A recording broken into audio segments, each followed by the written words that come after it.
I would like to give thanks to the ancestors, known and unknown, those who have paved the way for us to survive this moment of time and to have a reference point to use as a blueprint to deal with these hellish times we are living in. I would also like to give honor and reverence to the woman of the universe for your superior work, for bringing forth the spiritual information through the triple stage of darkness of your womb and giving birth to God. We would like to give reverence to the universe and praises to the indigenous. My name is Raheem Shabazz, and this is Necessary Blackness Podcast.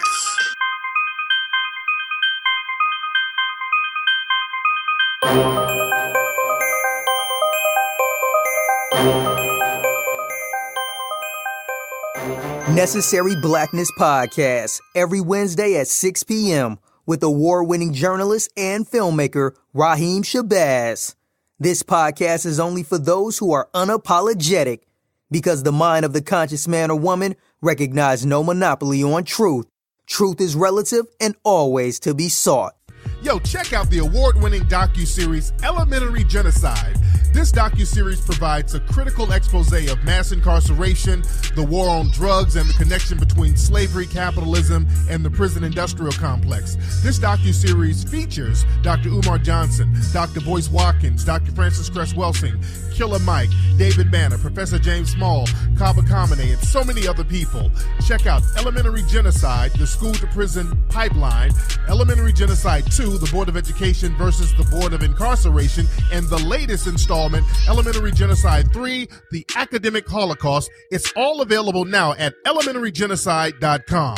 Tune in for the drop. I am Dr. Kira Taylor, and when I'm tired of listening to fake news, I will listen to some real news, and I will check into the Necessary Blackness Podcast with my friend Raheem Shabazz. Raheem Shabazz is one of my guys from way back, and you're now listening to his show, Necessary Blackness Podcast. Stay tuned. This is Akua of Cultivated Roots Media, and I choose to tune in to Necessary Blackness because staying connected to my blackness is very necessary.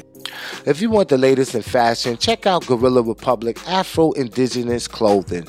The high-stitch density hoodies are made from 100% cotton and available in 7 different colors. Gorilla Republic, the clothing brand's mission is to stimulate minds and expand the dynamics of thinking in our inner cities and motivate individuals to take proactive approach to life through education, self-reliance, and preparedness. So, go to GorillaRepublic.org and order your apparel now.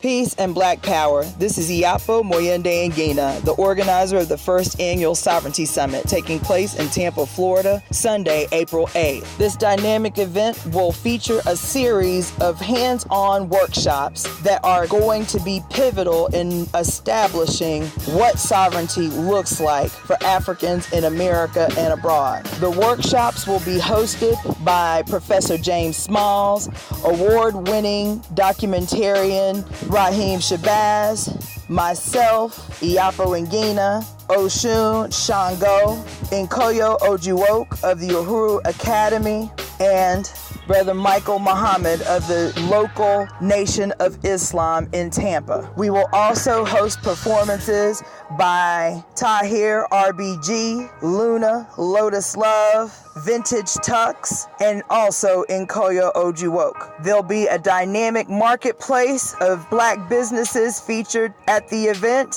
And to top it all off, this dynamic event is being held at the Tampa Heights Junior Civic Center, which is a Black-owned institution in Tampa. Again, the date is Sunday, April 8th. It begins at 1 p.m. and that will be located at the Tampa Heights Junior Civic Center, which is located at 2005 North Lamar Avenue, Tampa, Florida. For more information, contact Iapo at 813-843-4717, or you can email me at iapoingina@gmail.com. That's IYAPONGINA@gmail.com. Forward to Black Sovereignty.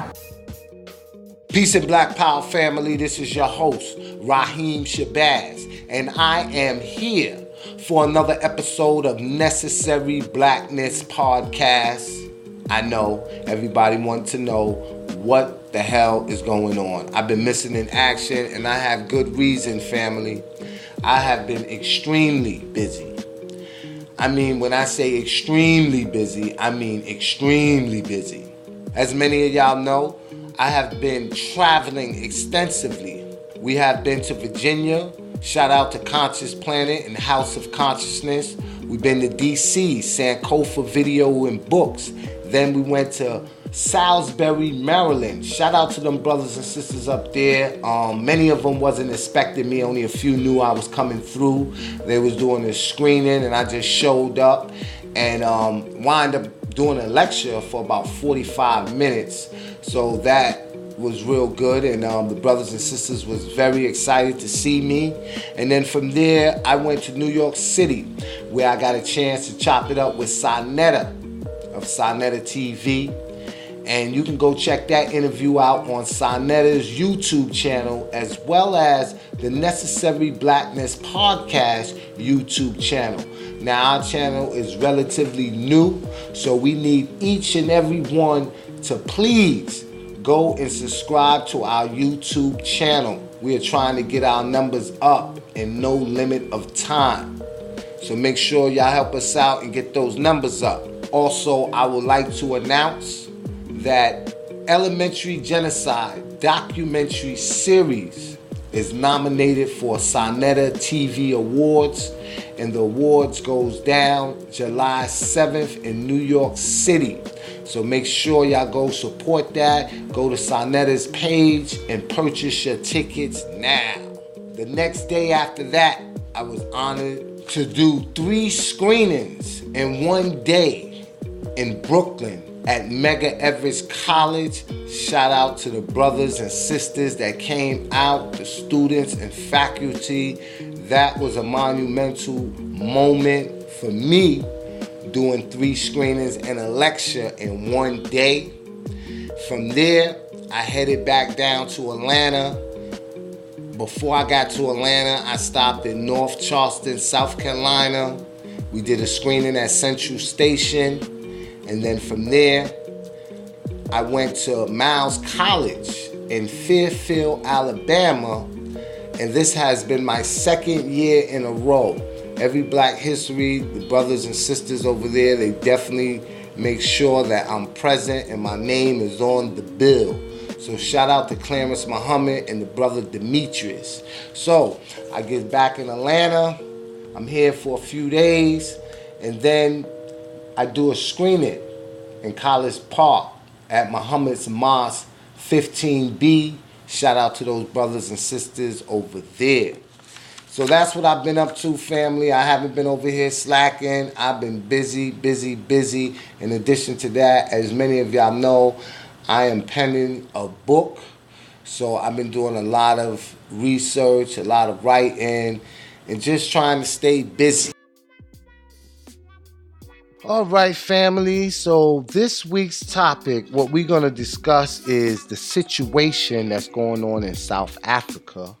Then we're going to talk about arming teachers and racism in America.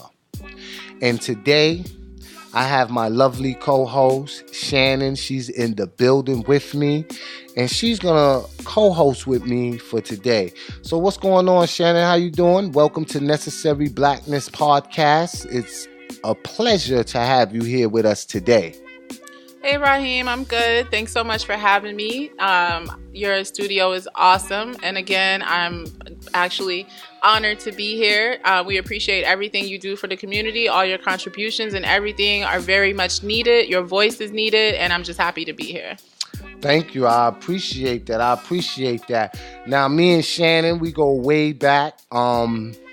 Shannon is a sister that has been involved in community engagements and have love for Black people and Black culture. And that's what we have to have as a people. Because if we don't love ourselves, ain't nobody gonna love us. True.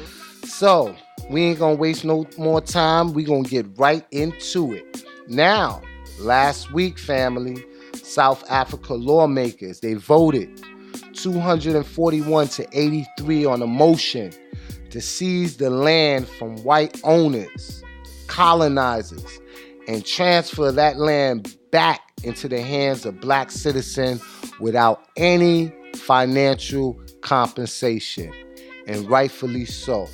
However, there are those, both black and white, that don't agree with this decision, and we're going to discuss that today. So, Shannon, I would like to ask you, what are your thoughts on this situation, and when you first heard the news about South Africa taking the land back from the white colonizers and giving it to the citizens without giving them any financial compensation? What was your thoughts on that? My initial thoughts was that it was about time. When I heard the news, I was actually in South Africa at that time. I was in Cape Town, and a friend of mine was going to take us into the township, which is like their hood, to have lunch, and he said we couldn't go that day because they were rioting and they had blocked off the streets and the police were there, and it was about the distribution of the land. But I think it's about time, because if anybody's researched that situation in South Africa, it's like 3%. I may be off with that, but it's like, you're correct. 3% of the people own like 97% of the resources. And if you go and you see how the black people live, they live in shanty towns. And you go to the white area, which is where our hotel was, it's glamorous, it's luxurious. And it's like they've robbed these people of everything while they live like kings. Now, when you say they was rioting, are we talking about black folks rioting? Yes, black folks, the black South Africans were rioting.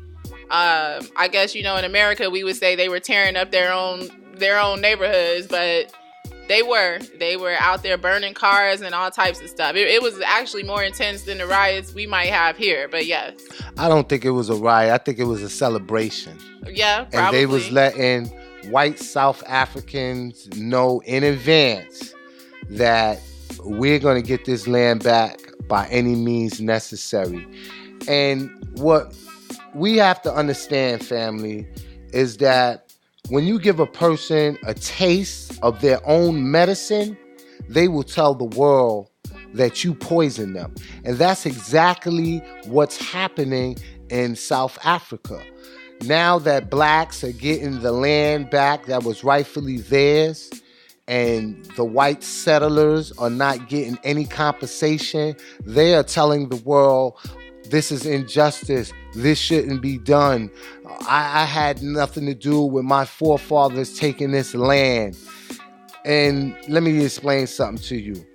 If someone steals from you and they pass down that property to their son, your son is in possession of stolen property, regardless to whom or what. Right. So they definitely need to give back that land. And what we know and understand is that under European colonizers, we have to go back to the Native Land Act. And when this was passed, blacks were stripped of ownership, leaving only 7% of Africans to actually own any type of land. Now, this was back in 1913. That 7% is down significantly. Yeah. And a lot of people thought that when Mandela became president of the ANC, that things was going to change. But that didn't happen, and we know that it was a compromise. A lot of people feel that Nelson Mandela lost his fight because he was in jail for 27 years, and in order to make that compromise, that allowed him to get his freedom. And I think everything happened in its own good time. And I want to say what Khalid Muhammad said. And he said that Africa was the throne, but the kingdom was the entire planet. And when I say that, family, I want to let you know that every mineral and every resource that we use today actually comes out of Africa. Yeah. It's rich with mineral and resources that America depends on. So there is a reason why they want the land. Right. Now, tell me a little bit about your experience, because this was the first time, correct, that you've been to the motherland. Correct. What was that like for you?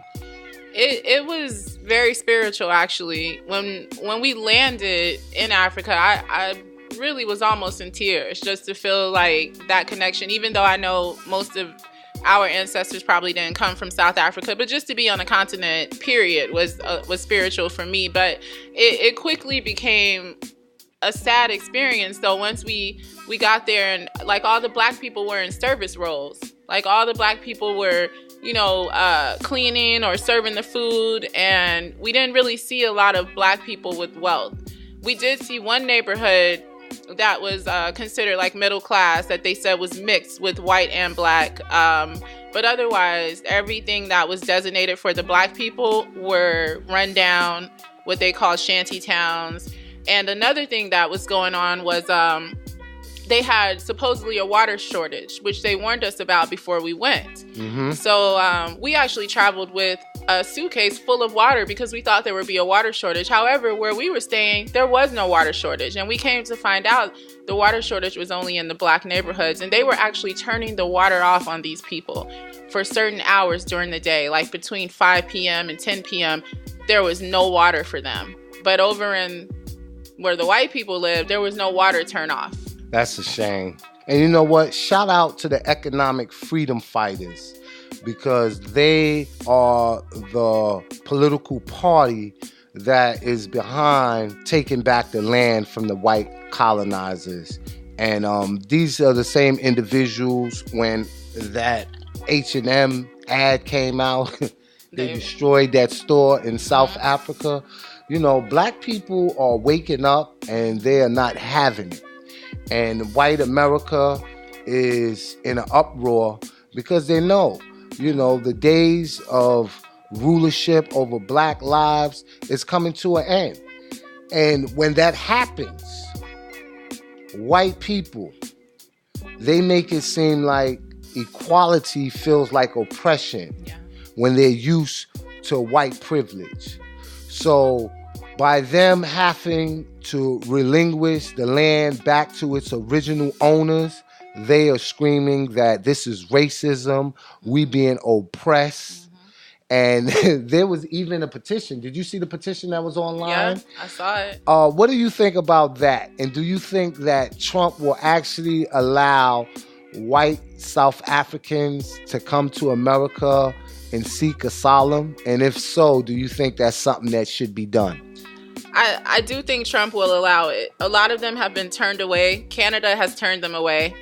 And I can't remember the other country, but I think Australia was one of the other ones. They were petitioning for asylum too, and they turned them away as well. So it's very possible Trump could allow it. And then my thoughts are that if they are allowed to come here, they are then going to be considered African Americans, which is going to entitle them to some of those programs, quote unquote, that are supposed to be only for us, but we know that we don't really white women benefit the most from affirmative action, but absolutely they don't really tell us that. They make it seem like it's only for black people. But if they come here as African Americans, trust and believe, they're going to soak up every resource they can that are supposed to be for minorities, even though they will actually be a part of the majority.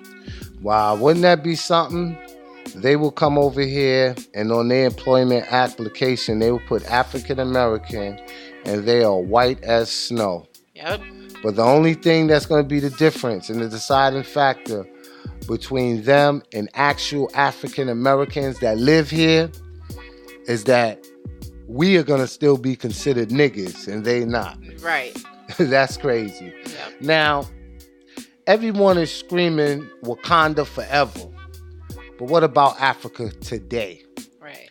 And that's what we have to be mindful of. We're talking about Africa, and a lot of us are talking about returning to Africa ever since the movie Black Panther. Now, I want to tell y'all this. Marcus Garvey said that some of you Negroes are no good here, and you're not going to be no good in Africa. So guess what? We don't need everybody going back to Africa. And if we go back there, we need to take our skill sets and help build that motherland up. Because once Africa becomes into political power and be this dominating force as a continent, then and only then America will respect African Americans here who has a homeland, who has dual citizenship. So that's why it's very important that we travel back to Africa. Well, let me ask you this, in relation to Africa becoming a power, I think that's a lot more convoluted than it seems, because right now, China is buying up a lot of Africa, and there's a lot of people that have their hands in the pot, so to speak, who want pieces of Africa. I just learned recently that the material that's used in cell phones and tablets and laptops comes from Uganda. Absolutely. So like that that runs every electronic device we have comes out of Uganda. Absolutely. So, somebody already has their hands on that or owns that's not black. And speaking of Uganda, there's an article, and you guys can go look this up on the internet, and it talks about Chinese workers impregnating Ugandan women and leaving them. So not only are they over there taking the natural resources and building and bringing their people over there, these companies, they get contracts, and what they do is they hire nothing but Chinese to go over there and work. And the Africans are still being subjugated. And a lot of them sisters over there, when they see foreigners and when they see Chinese and Europeans, they automatically assume that they're rich and this is their way out of poverty, but they leave them pregnant. And they have a lot of orphanage babies and women that's from Uganda that after their contract is over, they go back home. But this is nothing new. It's also happening in Jamaica. There's so many Chinese over there. I watched a video on YouTube where they was damn near getting ready to start a riot because the Chinese that was over there working and the Jamaicans was lined up around the corner saying, yo, look, we need jobs. And as y'all know, the airport, and they building a transportation system over there. They building a highway over in Jamaica. And instead of naming the highway Bob Marley's Way, guess what the highway name is? What? Belgian Highway. Wow. Over in Jamaica. They said there's more Chinese signs over there and everything, yeah. And then anything else. And it's a shame. Yeah, speaking of orphanages, when we went on the trip to Africa, some of the ladies from my group had partnered with a preacher who actually ran in some orphanages out there in one of the villages, and they had the orphanages divided by skin color. Wow. Like there was one where all the light-skinned mixed kids were, and then the middle brown-skinned kids, and then the darker kids, what they considered the Bantu. They were all divided, and they were, I guess that's a classism, I don't know what, or colorism Oh, absolutely. thing. But a lot of those kids that were in that orphanage that were mixed and light-skinned were products of what you were just talking about. But why did they have a mix, though? Didn't anybody ask? I don't remember if anybody asked. I believe the preacher said something to the effect of safety. But I think it was just a throwback to just, the colorism that the Dutch people enforced on the South Africans. Wow. And they still have them divided. That's crazy. That's crazy. All right, ladies and gentlemen, we're going to take a quick commercial break, and we'll be right back. This is Necessary Blackness Podcast, and I am your host, Raheem Shabazz. And my co-host today is Shannon, and we are talking about the situation in Africa. And we'll be right back after these quick commercial breaks. Elementary Genocide provides a critical expose of mass incarceration, the war on drugs, and the connection between slavery, capitalism, and the prison industrial complex. Visit our website at www.elementarygenocide.com. Now available, Elementary Genocide, the School to Prison Pipeline. Elementary Genocide 2, the Board of Education versus the Board of Incarceration. and the newest release, Elementary Genocide 3, Academic Holocaust. Log on today to purchase your very own 3-set docuseries. It is only through the expropriation of land without compensation that our people will be the rightful owners of this country. We cannot keep on saying South Africa belongs to all who live in it, yet we have nothing to show. Today, the ANC should come with the EFF. There is 6% available. We give it to you without no condition to amend the constitution and take the land. If you don't agree with us today, it means you are disagreeing with Honorable Ayanda Dlodlo. If you don't agree with us today, it means you don't agree with your outgoing president on the issue of expropriation of land without compensation, even the Minister of Land. This is a matter that can unite black people. This is a matter that all of us should stand together and isolate white monopoly capital. This is a matter that can say to us, this is a genuine call which we as black people can identify with. So the ANC, 6% shiona, relefayona, Arjen lefase relimeng, Arjen lefase rage di feme, Arjen lefase re fe batho ba rena ba be le magae, ba be le a place to call home. Honorable Nzimande, we have already started taking the land. If you vote against this, it's a waste of time. We are already giving our people the land, and we are not ashamed of that. People of South Africa, where you see a beautiful land, take it, it belongs to you.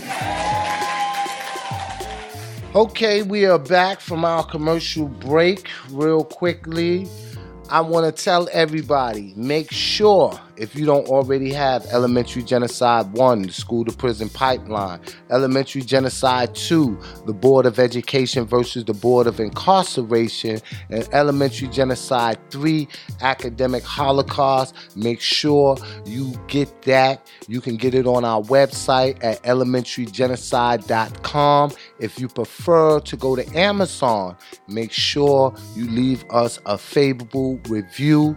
We are the people's choice on Amazon. So the documentary is doing exceptionally well. And you can always check us out right here on Necessary Blackness Podcast each and every Wednesday. Now we're going to go into another subject matter. We're going to talk about a situation that's happening in Florida.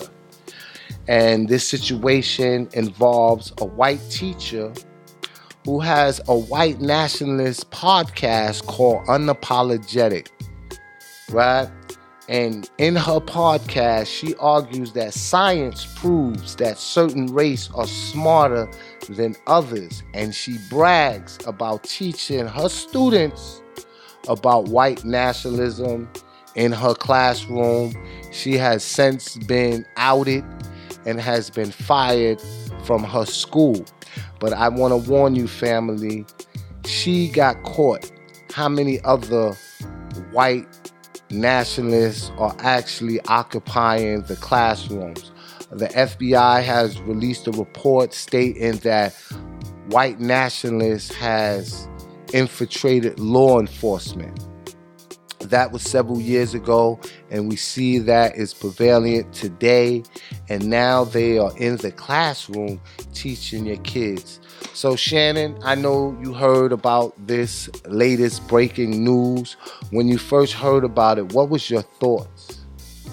My initial thoughts, of course, were outrage. I have a child who is in school, elementary school, and just the thought that this could be happening, or one of my daughter's teachers could be someone who's pushing that ideology was alarming. I think that's why it's important that we work on building up the schools in our own neighborhoods that employ our black teachers, instead of running to the white neighborhoods and wanting to put our kids in the white schools. And I understand why education levels are better based on the amount of money that are put into those schools. But I don't know if you know, but I ran the year before last for a seat on the school board, and I won. And just being there, I've learned a lot just about how those things happen in the school system. But one of the things that really was disheartening to me was that the way they determine how to allocate funding to schools is based on a set of criteria that's just hard for Black people in certain neighborhoods. Yeah, it's based on real estate property and income bracket. Also, things like how long the students stay at that school. For instance, if that school has a lot of kids that stay like kindergarten through 5th grade, they stay there the whole time. The retention is one of the things that gets them funding. Well, if you have kids that go to school in a neighborhood where most of the parents live in apartments, they're not going to have a lot of retention because people don't stay in apartments for very long. You know, when you renew on a lease, the rent goes up. So absolutely, people move, and so if the kids aren't staying, those schools don't get that money. Yeah, it's very unfortunate, and that's why we have to take community controls of our schools, and we have to determine who are going to be the teachers for our youth, because these are the generation's next leaders, and this situation is very appalling, because had she not been caught, then there is another generation of Black nationalists that are being bred right here in the United States public school system, being paid for by taxpayers' dollars. Right. And the most ironic thing about this is that once she got caught, and this is what white people do, you know, they don't accept full responsibility for their actions and their wicked deeds. But once she was caught, and after she was fired, she released a statement through her attorney saying that her comments was political satire and that she exaggerated her persona and that it was just a hobby. Right. You know, that ain't work. And let's be clear. Her colleagues and her administration, they knew what her views was. You know, how could they not?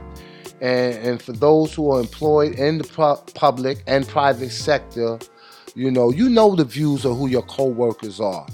I'm sure there was some telltale sign of who this individual was, and it was being ignored. From what I understand, this was a predominantly white school. Right. So she was able to get away with it. But time and time again, we see these stories in the news headline. For instance, there was a teacher last week that told the females in the class to not ever date African-American males because they are lazy. Right. And he used the N-word repeatedly in the conversation. He said they're not worth it.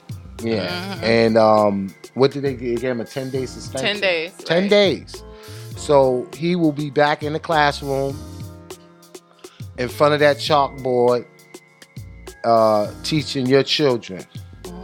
And it's a shame. Now, what was this teacher's name? She was going by the pseudonym Tiana Dalichov, and I could be pronouncing that wrong, but it was Tiana Dalichov. And what was the name of the school? I know it was in Florida. The school was Crystal River Middle School. You see, we come with receipts. Shannon is the fact checker over here.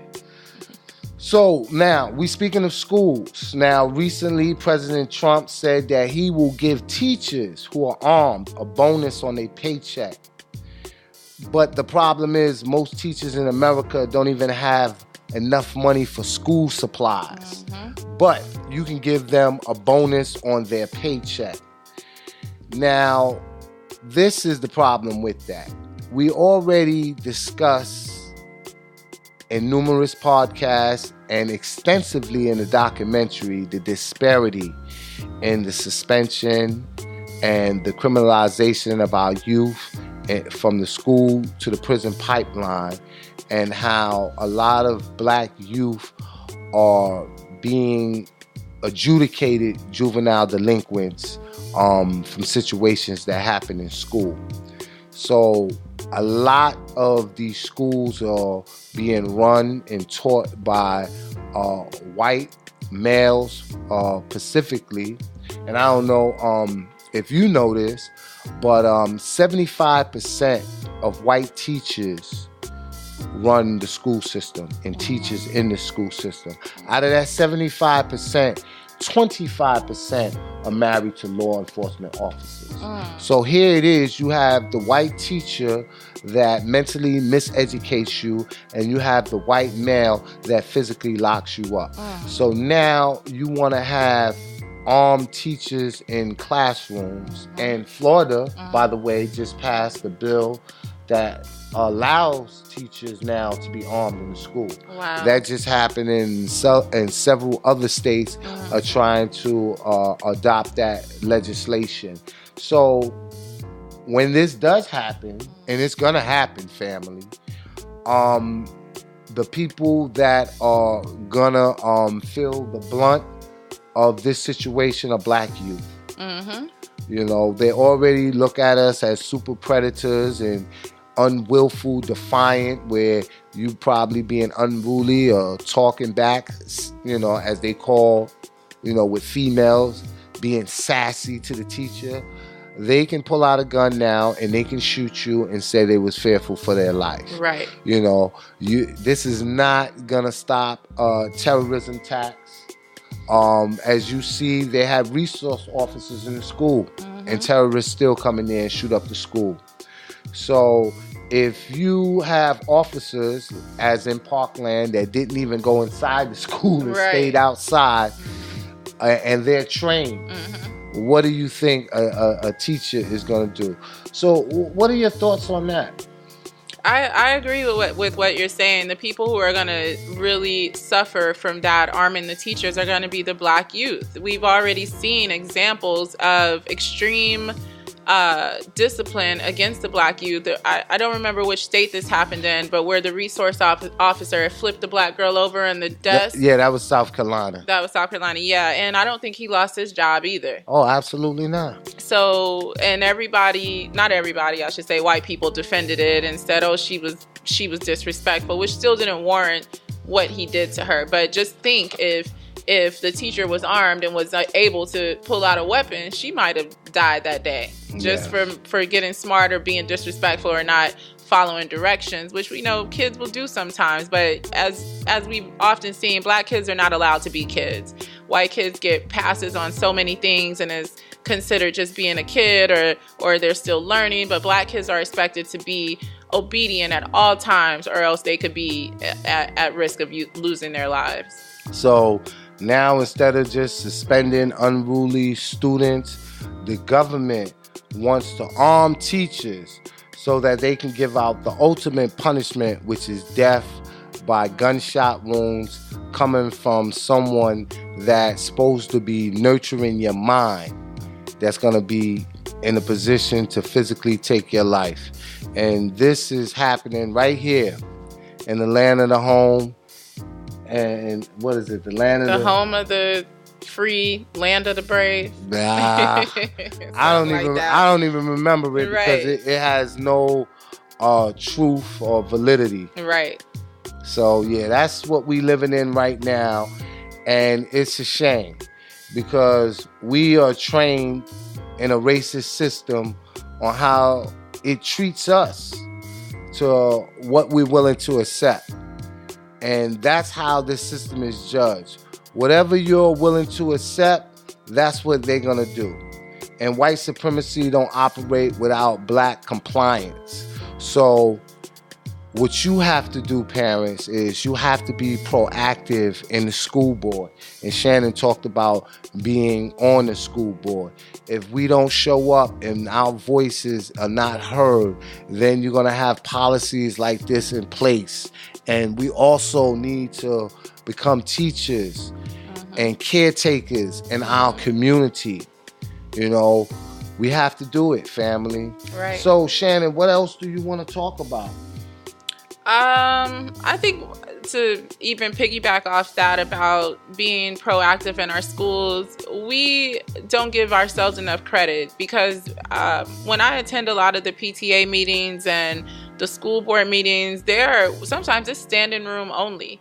So the Black parents are coming out. Even the parents that get stereotyped for how they look, they might, look a certain way, have tattoos, whatever the case may be, they are there supporting their kids, but there's only so much they can do. As we all know, most of us are what we like to call, they're in survival mode. They got bills to pay, they got jobs, some of them working more than one job. So they want to be there to support, but the thing is, the school system is not supporting them. The school system is not giving as much as they're giving to these other school districts. And the principal of the school where I'm actually based at, she's an awesome person, Principal Wallace.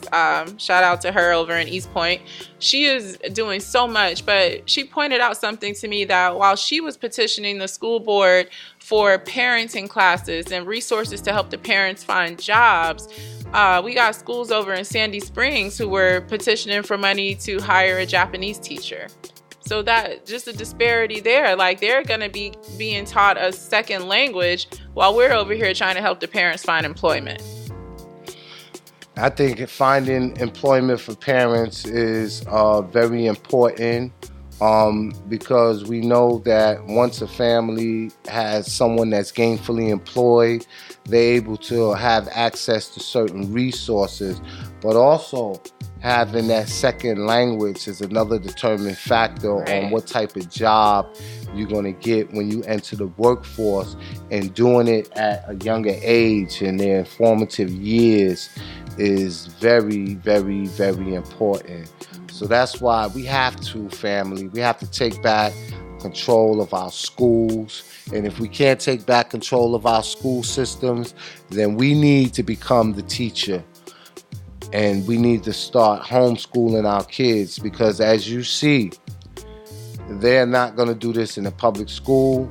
And if you give Satan an inch, he will become your ruler. Yeah, the public schools are limited as well because they have to follow that curriculum that the system gives to them. And homeschooling is awesome. I mean, a lot of us, I'm sure, wish we could homeschool, but those of us who have to work, homeschooling is not an option. I think the community homeschooling would be something that would be very good if we could pool together and form like a community homeschool. A cooperative. A cooperative, there. And they do have that here in Atlanta, and they have over 14 from the last time I counted, and I'm sure there's more now, but they have over 14 Afrocentric schools. So although homeschooling might not be the necessary solution depending on your circumstance, then you need to send them to an Afrocentric school. Mm-hmm. And that definitely needs to be something that we look at and make it happen. Right. So we're going to end this podcast, but before we end, Shannon, it was definitely a pleasure to have you here with us, and this has been your first time, and I hope it's not going to be your last. Definitely not. And for those that want to connect with you on social media, where could they find you at? The best place would be on Instagram at Conscious Vixen. DM me, add me, follow me. I'll follow you back. I post a lot of stuff. I have a lot of discussions there. And I'm always open to new discussions and new ideas. I'm not so set in my thinking that I can't be introduced or taught anything. So I'm always open to discussion. What about Facebook? Facebook, Shannon Young. I know that's a common name, but if you can find me on there, it'd be Shannon Young. If you're friends with Raheem, you can look under him and you'll see us as a common friend. Yeah. And family, the reason why I say what's up with your Facebook, because Shannon has a lot of very thought-provoking commentaries, and I like to read a lot of your posts. And I remember one time... Yeah, I said something and somebody was really, really going in on me. And, I said what I said, and I stand by it. And, I'm talking about you went in on this person. You know what I mean? Yeah, I'm gonna defend mine. Yeah, and I was like, yeah, that's what's up. And actually, I can't really recall the conversation, but I know she was a female. She was a black woman, and I didn't want to be the one to really like go extra hard. And yeah, you came to the rescue. Yeah. So shout out to Shannon for that. Yeah. Y'all trolls out there, man. Make sure, man, y'all, if y'all gonna say anything, you better say something of significance. I like to keep the trolls around though. They keep me on my feet. And they keep you on your feet. They do. Yeah, it depends, because a lot of times, man, some of them they'll say something and you just can just like, okay, he want to be seen, he want to be heard. But some of them try to dispel what is factual and try to mix it with lies. Right. And a lot of them are handkerchief head Negroes. They got the Stockholm syndrome. Oh yeah, absolutely, absolutely. And hopefully they'll come around and they'll see the light of the day. A lot of times what has to happen is they have to experience racism and white supremacy and be in a situation where it directly affects them. And then, those are the same individuals you'll see that be on the front line. Right.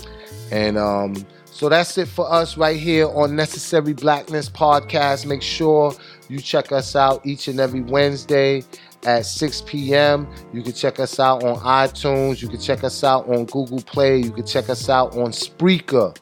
And you can also make sure you hit us up on our YouTube page. We have all our broadcasts on there. Just do a search for Necessary Blackness Podcast. And we'll see you next week. Same time, same place. Shout out to Gorilla Public Clothing. That is our official sponsor for this podcast. And anybody that's interested in advertising on the Necessary Blackness Podcast, you can hit us up by simply sending an email to necessaryblackness@gmail.com. My name is Raheem Shabazz. I'm Shannon. And we out of here. Peace.